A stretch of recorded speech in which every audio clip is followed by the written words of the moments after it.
Welcome to What Would Sabrina Say? I'm Sabrina Dong, and I'm excited you're joining me today.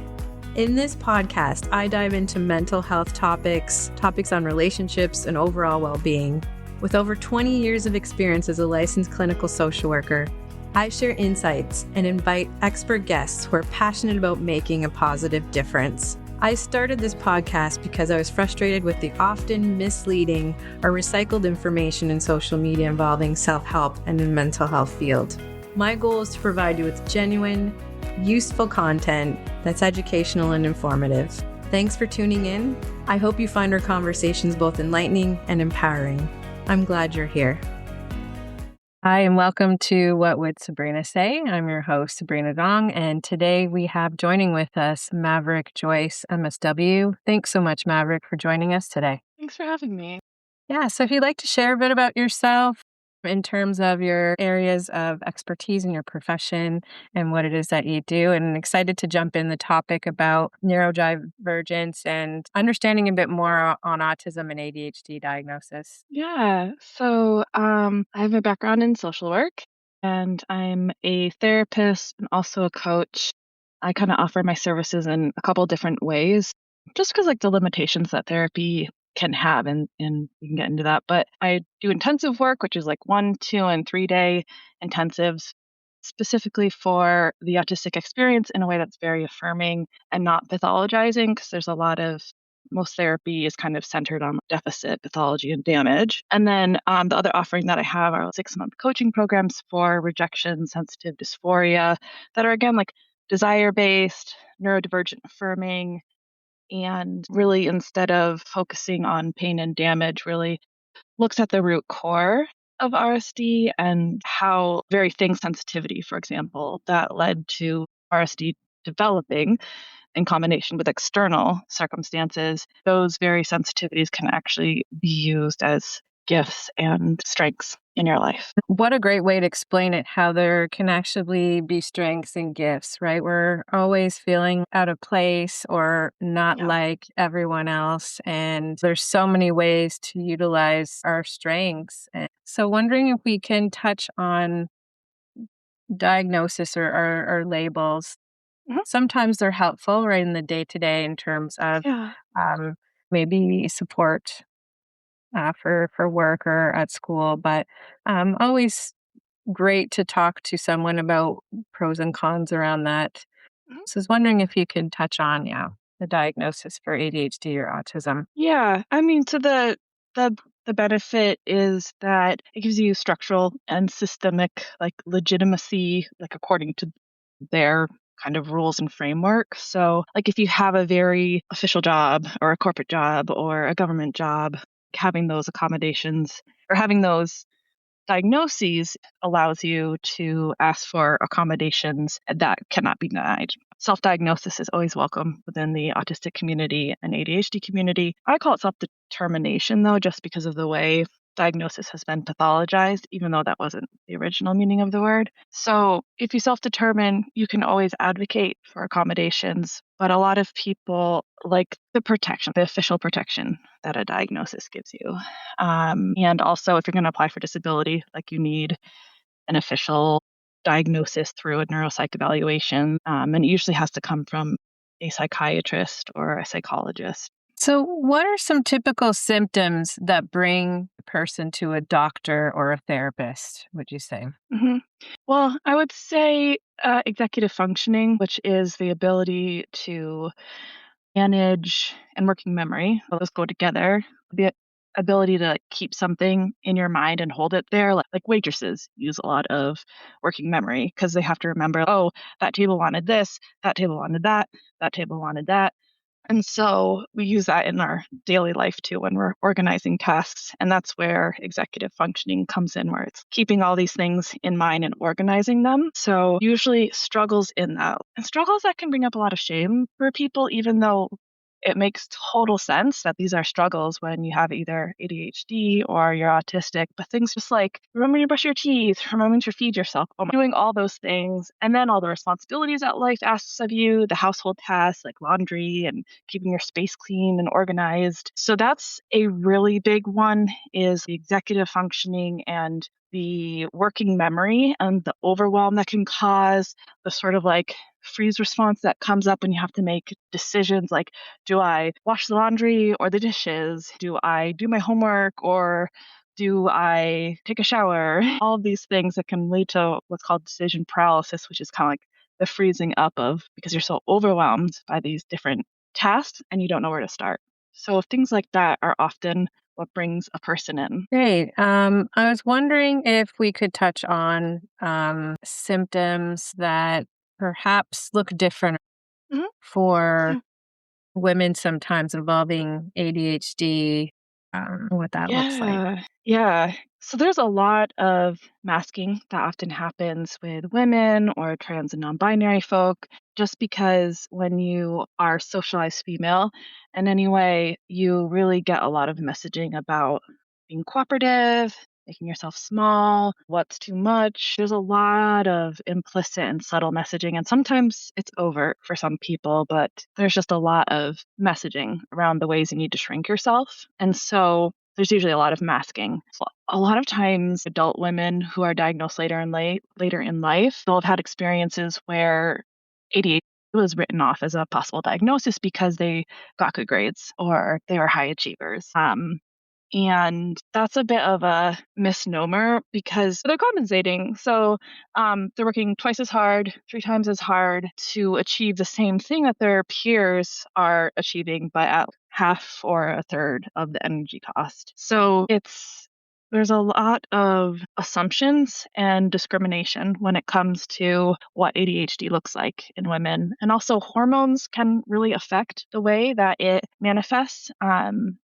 We have different spikes of progesterone throughout our cycle. Our estrogen levels change. So it really affects how the ADHD manifests. And that also really influences emotions too. Like sometimes the ADHD shows up more in an emotional way of overstimulation or overwhelm. It also affects mood and irritability. And I think sometimes that gets Yeah. overlooked too Oh, yeah. in the clinical world, right? And Absolutely. how women's menstrual cycle affects mood, how anxiety can be heightened during the time of our cycle. And I think for a lot of times women hear it's all in your head, but here is our Yes. experience, or here is part of Yeah. another reason, right? It's like a puzzle piece Yeah. that finally actually fits and clicks, and it can be such a relief for women to know, wow, this is why, right? Or where it's coming from. Yep.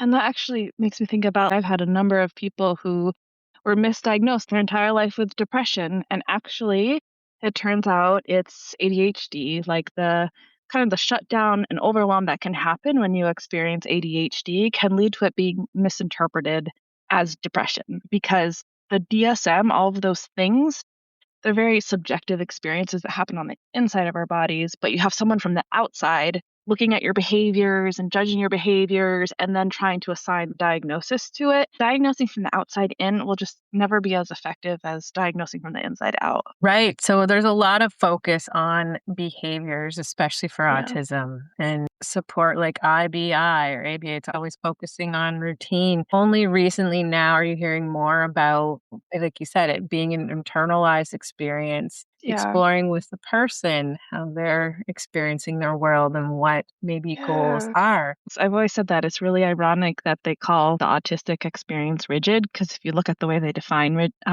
autism and those questionnaires, they're so rigid. Like they are so rigid. So it's always been very ironic to me. Yes. So I was wondering if we could touch on, before we kind of go into pathology of the brain and body difference, like about rejection, sensitivity, dysphoria. I think that's a topic discussed where people are researching and learning about ADHD symptoms. And Mhm. just wondering if you're wanting to share what that Yeah. is. Yeah. So I think the most important thing about RSD or rejection sensitive dysphoria is that it looks different for everyone.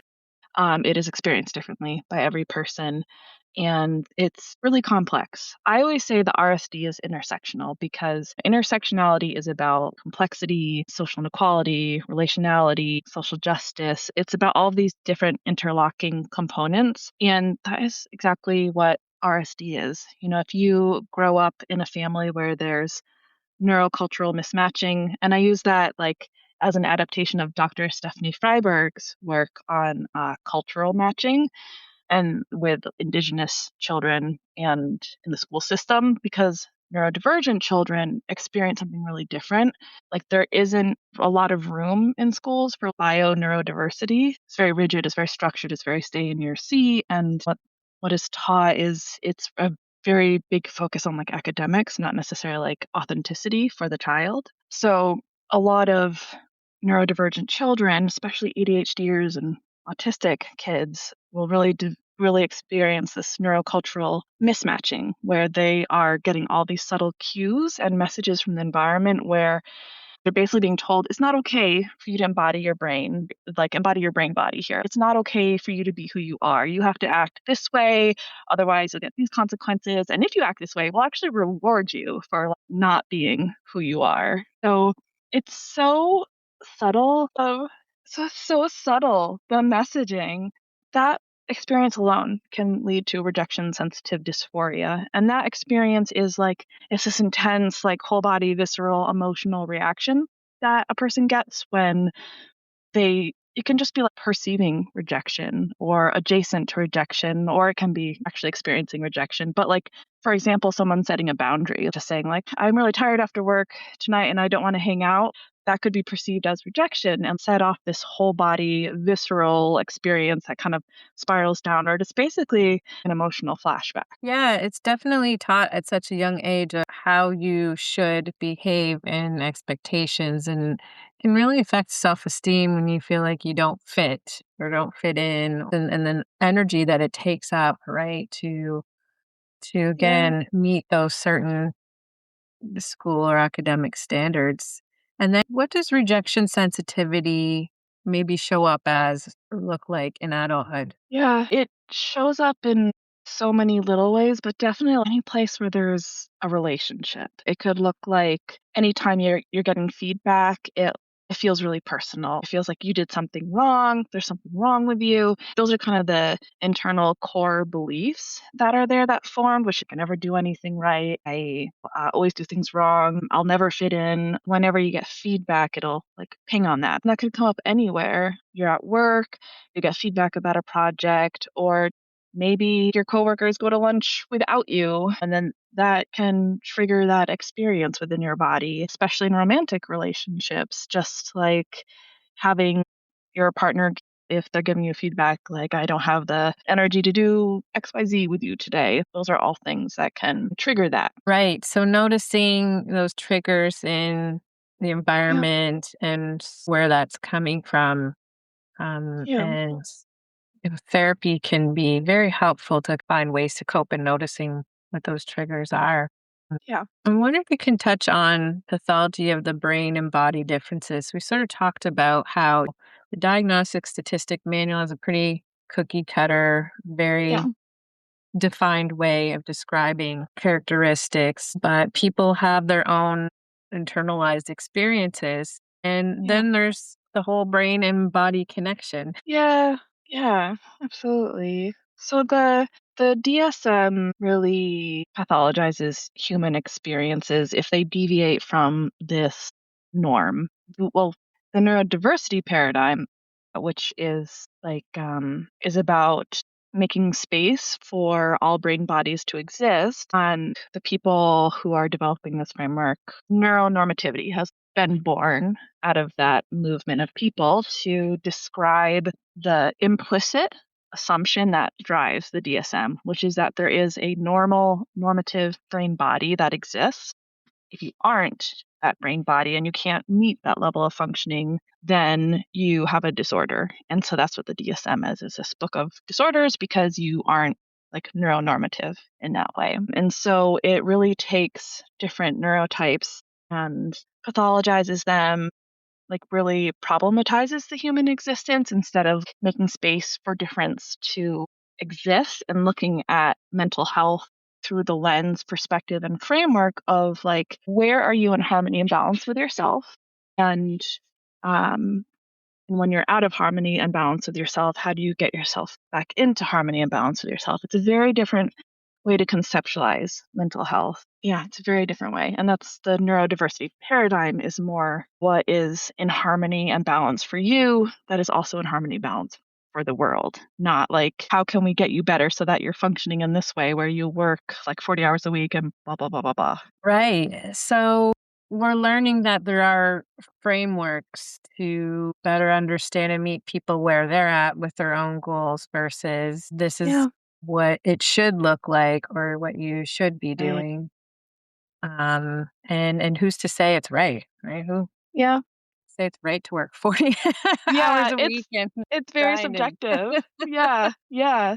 Yeah. and we know so many studies from long ago were based on white males or smaller populations. So it's great to hear there's all these frameworks that help people understand themselves. And we could touch on the desired based frameworks. Just really appreciate the languaging you use because previously it was around persistent behaviors and it's defiant and challenging.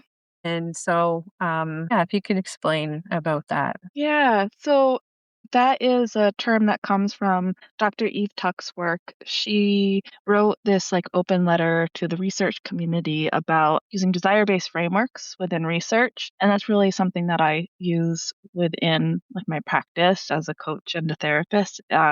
She was developing this looking from the perspective of being an Indigenous woman and looking at the way that research has treated marginalized groups, especially Indigenous peoples. Like it's very focused on the damage, like what's wrong, how do we fix what's wrong? And it really ignores this whole history of how all this damage that's here was actually created by settler colonialism. And it doesn't actually focus on what Indigenous people want. It focuses on what the dominant culture wants. So capitalism, patriarchy, all of these systems that we know, the things that we take for granted are actually just imposed dominant cultural norms. And so the desire-based framework is this guiding path away from damage into focusing on desire and what a person wants. And this is actually a really hard thing to do because we are so encouraged and led in this society to focus on the pain and the damage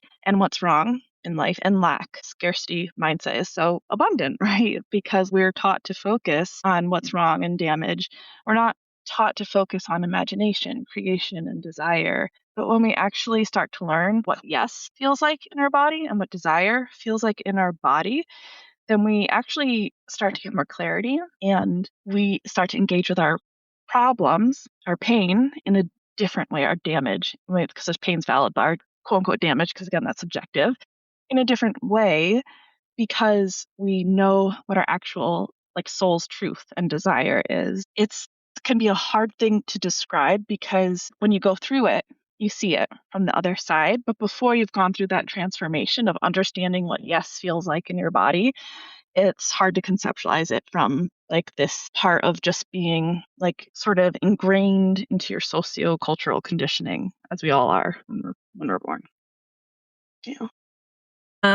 Someone were to have goals and they would want to see a counselor involving managing ADHD symptoms or help support involving, say, an autism diagnosis. How could they benefit from counseling and what would they need to make sure their counselor knows as far as training and expertise? Yeah. I mean, I always recommend if you can find a counselor who shares your neurotype, that's really great. I approach it really similarly to the way you would approach like multiculturalism or like sort of like DEI, inclusivity.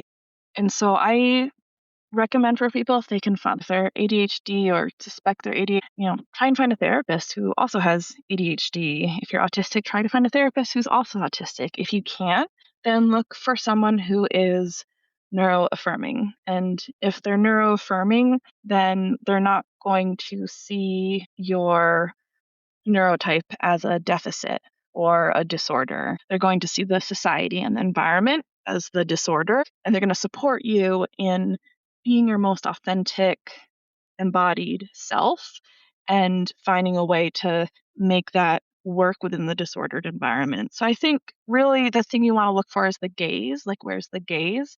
And is the gaze on you as the individual having the problem, or is the gaze on the environment having the problem? Right. So a counselor who could have an understanding and seeing that it's the environment and how to support and cope Yeah, within that environment versus, again, maybe focusing on behavioral right. Yeah, approaches specifically, like in the past. yeah, So counseling, I find, can help people find tools yeah, to put your energy where you'd like it to be placed instead of putting your energy on other things, trying to fit into those environments yeah. and using your strengths. Anything else that therapy can help with? Uh, I, for me, I always go back to the body. The biggest thing that therapy can be so helpful with, and I especially recommend this for neurodivergent people, is do somatic therapy. It goes slowly and it's so worth it because when you're ADHD or autistic, you have been subtly trained throughout your life to not be in your body and to leave your body, abandon your body. And learning the tools to stay with yourself in your body, attune to the sensations in your body, and be present to see them through, you will learn so much about yourself. And that tool alone of being connected to your body will get you through like your hardest challenges. It's really powerful. Right, because there's recommendations to use cognitive behavioral therapy. And again, that's so much focusing on Yeah. thoughts and how you're thinking about your environment is wrong. And let's have you Yeah. reframe. And Yeah. I think there are so many other modalities that can help with regulating the nervous system, Yeah. going into your body versus the Yeah, and CBT is another great example of where's the focus. So CBT in and of itself, I don't think is like the monster everyone makes it out to be. It's the fact that it's been applied in an individualistic way instead of a systemic way, and also that it's been applied without connecting it to the body because our thoughts do have sensations in our body. So when you take kind of like the core, like the heart of CBT, and you combine it and if you take the heart of CBT, you use externalization and an environmental focus and then connect it to the body, it can be really powerful. And like I'll give an example of that. So when I use CBT with people, if there's a thought come up, right? Typically like a therapist would call that cognitive distortion. But what I will do first is externalize that thought as in connect it to a system, like patriarchy, settler colonialism, sexism, racism, all of those different systems that are part of the structure of settler colonialism. And I'll be like, okay, so that's a colonial distortion. It's connected to this system, and you have internalized that colonial distortion. So, where do you feel that in your body when you're thinking that thought? Like, there are ways to rework CBT so that it's not looking at the behavior of an individual and blaming the behavior of an individual or shaming them. Like, there are ways to creatively use like the heart of CBT. And I guess you could argue then it's not CBT anymore, but if you boil it down to its essence, is what I'm talking about. And then applying it in this holistic model. I like to think of it as cognitive body therapy. wow, that's great. So just noticing the ways that how we think and where those beliefs might be attached to or coming from and being able to heal from that Yeah, and notice what comes up for us in our body because of those yeah, beliefs. yeah, What great work. Thanks for sharing how CBT can be used in a different way and looking at yeah. colonialism. Um, No so problem. we sort of touched on benefits of today of perhaps having a diagnosis and how that can help a person. Talked about how counseling can help, different models of intervention, brain and body work, somatic work, how that can be helpful. We touched on different frameworks that are helpful for people to know, counselors especially to know and use in session. Was wondering if you could share some helpful resources or where people could go. Yeah, there are a lot. So I'll have to give you some links too to share on show notes if you have those for the podcast. But NeuroClastic is one that I enjoy. I think they have a Facebook and Instagram account, and I think they have their own website too. But they have a lot of really great articles about autism, maybe some about ADHD, but I think it's mostly autism focused. Then there's also it's Aucademy. It's like AU for autism, and then Academy, so it's autistic and academy put together. And I think that's .co because it's a UK organization, but they are amazing. They have a YouTube channel with like every single topic connected to autism that you could think about.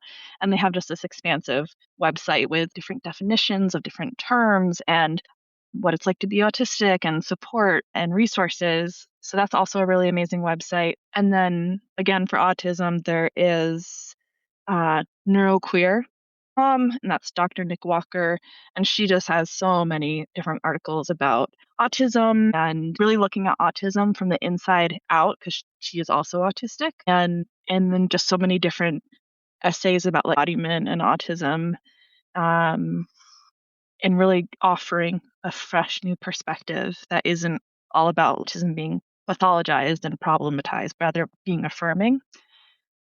And then for ADHD, I really like, if you're looking for a practical tool, the Anti-Planner Planner by Danny Donovan is really amazing. You might have heard of that one, but yeah, it comes in a PDF form electronically, or she also has a big book, but it's an ADHD dream. And it's just for when you have to get stuff done, and maybe it's hard, or maybe you're just like going through some overwhelm. She has all these different tabs for when you're feeling stuck, when you're feeling overwhelmed, when you're feeling burnout, when you're feeling when you're in these different emotional states. She has these different sections of this book with colors and organization and check and games. And it's really great and it's really cool. So that's a really great practical one. Course, I, for myself, love to use Notion. It's just been such a game Yeah. changer for me to have everything in one Yeah. spot and be like another little brain and organize things Yeah. for me and have templates from filing taxes to my day-to-day Mhm. tasks and My friend remembering things. uses Notion. I like Asana. I really like the Asana tax. And and I also on Microsoft they have OneNote, which is cool. It's all these different like notebooks, and you can organize them and put different things in them. And I like that too. And I like Notion. I do use Notion too. It's more for ideas and the creative stuff. Yeah, once you find something that works for you, it's great, Yeah. but there's a lot of things, and it's all trial and error and being kind to yourself in the process. There is. It's also just a matter of making yourself stick with something, reminding yourself to stick with it. Because I have found that I sometimes get into loops where I try something and then just stop too soon. But the brain really forms a habit after 3 weeks of doing something. So I'm constantly reminding myself, no, give this some time before you decide it's not for you. Because I'll get stuck in this loop of trying and stopping and trying and stopping. Right. Yeah. Such a great topic, and lots of people ask this. How do you stick to something? How do you not just stop and start? And I think it's giving yourself time to try it, giving yourself 5 minutes to do a task and permission to switch. But yeah, that's a hard one for many, attaching it to some kind of reward. We hear a lot now of body doubling, so pairing up with someone to do it. I learned so much today in speaking to Maverick and excited to have you on anytime to talk about great helpful tips or resources Yeah. and learning more about these important frameworks and also talking about Yeah. rejection sensitivity. So thanks for your time today, Yeah. and for sharing such great resources. Just wondering where people could find you if they'd like to know more information or seek out further help. Yeah. So I have an Instagram account, which is the.neuroqueer.therapist, and I mostly talk about rejection sensitivity on there. I do my coaching business on there, so it's really about rejection sensitive dysphoria, offering different perspectives and ways to look at it. Really a more holistic perspective, including spirituality, because we don't really talk about spirit, but like we all feel that connection to something greater than ourselves. And so I really do holistic mind, body, emotion, spirit work when I'm talking about rejection sensitive dysphoria. And I have a 6 month coaching program coming up soon for that too, which will start in January. And it's 6 months. The big thing though is that there is a group element to the coaching program, and it uses this methodology called critical reflections, where you take an experience you had with rejection sensitivity and you share it in a group. And it's this culture of like generosity and curiosity and radical acceptance and compassion and expansiveness. And it's just really holding space for everything and being curious about just really open-ended questions, really curious about the experience. And then like through this process, developing a new way of looking at your experiences. And that combines with the one-on-one, where we do a lot of somatic coaching and getting to know your body. And those two experiences of like the individual and the collective really synthesize together to help you understand your experiences in a new way so that rejection doesn't become so personalized. Because the thing about rejection is that it's usually it's like always about the other person and the filter that they're looking at you through. And our sociocultural conditioning is the filter that we look at others through. Someone might be looking at you through patriarchy or sexism or racism or their own like family culture, which was maybe like really strict and rigid or something. So it really works at getting at all of that childhood stuff and softening it and really beginning to embody the understanding that rejection is about the other person and it's not personal. Right. What a great way to get support from others to do those reflecting pieces and understand how, you may be Yeah. impacted by others' behavior, Yeah. or ways they communicate. And it's so powerful to share your experiences in a group like that. I've gone through this myself. Everything I offer is stuff that I've been through myself in my healing process. So it's really powerful to have your experiences be seen and heard and just held with love and compassion. Yeah. Well, thanks so much for sharing that resource. I think so many people could benefit from the support that you offer, and feel free to share updates. Happy to pass the Yeah. information. Thanks so Great. much for being here So and the thank work you you. do. Appreciate it. Thank you. Thank you for having me. It was so fun to talk.